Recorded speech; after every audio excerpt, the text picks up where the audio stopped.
If the events of this past week were to communicate one thing loud and clear, it is that the time for Glass-Steagall national banking and NWAPA has come. But with Barack Obama in the White House, the time that still exists to enact those policies may be swiftly cut short by the thermonuclear conflict with Russia that Obama is committed to. Just yesterday, Russian Prime Minister Medvedev warned unequivocally that nations seeking to usurp the national sovereignty of any nation, especially theirs, that nuclear war is indeed on the table for any such violation. Это реалии, с которыми мы все должны считаться. И государственной власти придется дать на этот запрос свой, надеюсь, эффективный ответ. Доктрина государственного суверенитета. Она не должна размываться, даже если это удобно для достижения каких-то текущих политических целей. Вплоть до цели избраться на соответствующую позицию. Это просто опасно для мирового порядка. А примеров посягательств на доктрину суверенитета в последние годы было очень немало.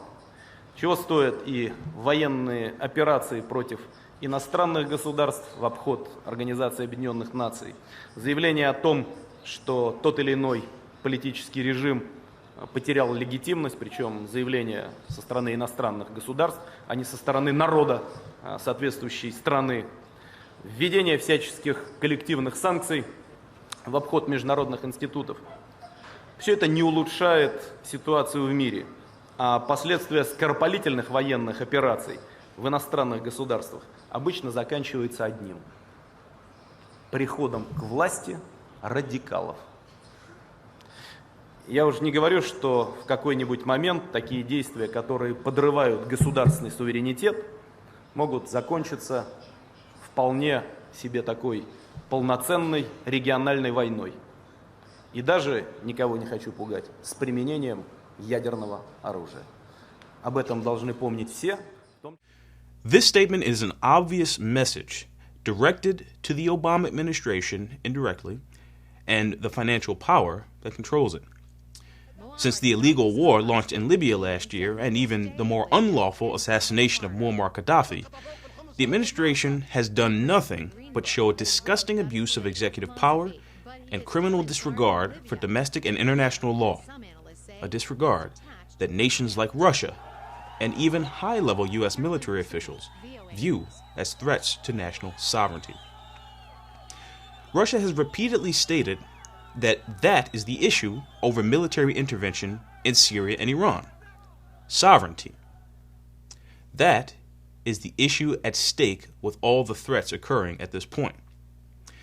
And beyond a shadow of a doubt, it's what's at stake with the joint U.S.-NATO anti-ballistic missile system being built in Europe aimed at Russia. Despite Obama's irrational commitment to war, saner elements in the United States have mounted in and around the U.S. military. Specifically, Representative Walter Jones, in his push for legislation H.C.R. 107, declares that any president who launches war without congressional approval would be immediately subject to impeachment. This was followed by Senator Jim Webb in a restatement he made on the same point in the Senate in his piece of legislation S. 3176 to try to stop a preemptive illegal war. So far, they stand virtually alone, and that in and of itself increases the danger of nuclear war.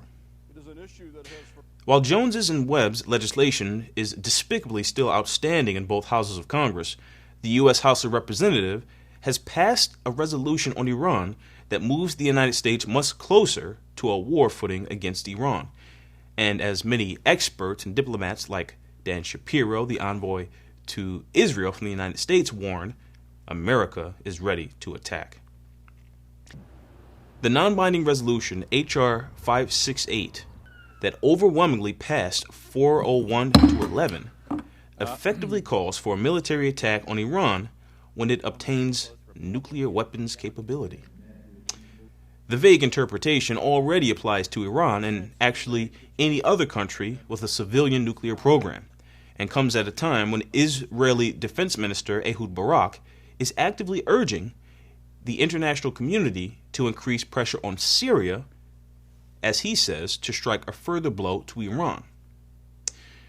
Colonel Lawrence Wilkerson, former chief of staff for the Secretary of State Colin Powell, warned that this resolution reads like the same sheet music that got us into the Iraq War and could be the precursor for a war with Iran.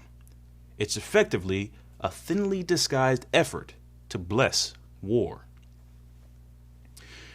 General Wilkerson is right, and if his and others' warnings are not heeded, whether it's concerning Iran, Syria, or Russia directly, the United States will have violated the rights of a sovereign nation, whose consequences was spelled out by Medvedev yesterday.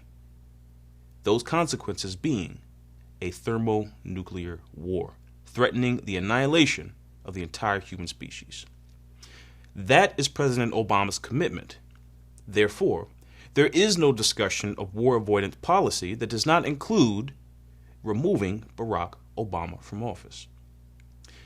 We have been warned, and the way things are looking now, we will not get another one.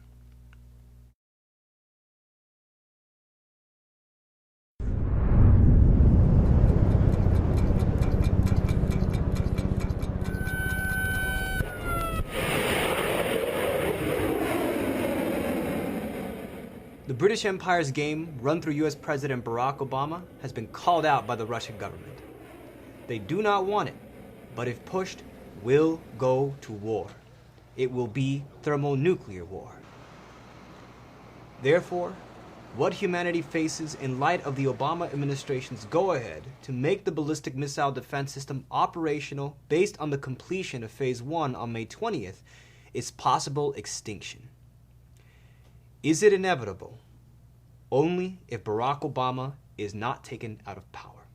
Because if Obama succeeds in his mad drive to force Russia into thermonuclear confrontation, there can be no economic recovery, domestic or international. There will be, possibly, no humanity left on the face of this earth. And we are trying to Your life depends on the constitutional elimination of his power. Today, on May 17th, Russian Prime Minister Dmitry Medvedev, in the presence of U.S. Attorney General Eric Holder, reiterated Russia's position that the drive coming from the U.S., acting as the geopolitical muscle of the British royal family, can easily lead to nuclear confrontation. Medvedev stated, "There have been many recent examples of the concept of state sovereignty being undermined. Military operations against foreign states bypassing the United Nations, declarations of illegitimacy of certain political regimes. This does not improve the situation in the world, while rash military interference in the affairs of another state usually results in radicals coming to power. Such actions, which undermine state sovereignty, can easily lead to full-scale regional war, even, I am not trying to scare anyone here, with the use of nuclear weapons." Member of the LaRouche PAC endorsed national slate of congressional candidates, Keisha Rogers of the 22nd District of Texas, delivered a sharp message on May 15th while organizing on the ground in Texas that the threat of thermonuclear confrontation with Russia, which we just heard Medvedev warn about, can only be stopped with the nullifying of Obama's powers. I will just say that the message that's being sent from Russia and from what we're seeing with the attempts and the drive toward World War III is very clear to Russia and very clear to our U.S. military. The solution is we have to get Obama out now. We have to stop this collapse. And everything that you have to put into this fight. Let's send a message, clear message to the White House. Obama must go. Let's take the nation back, and we can win this fight for mankind. Thank you. As it stands, Barack Obama has been rejected by the American people. There is no response that will come from this administration on the collapse of the entire world financial system. All American citizens can expect from the Obama party is a showdown of thermonuclear confrontation with Russia. Do we wish to survive? That is the question. Don't simply tell yourself, yes, you want to live. Do what will enable us to live and implement the package to turn the situation around. Dump Obama. Dump him now.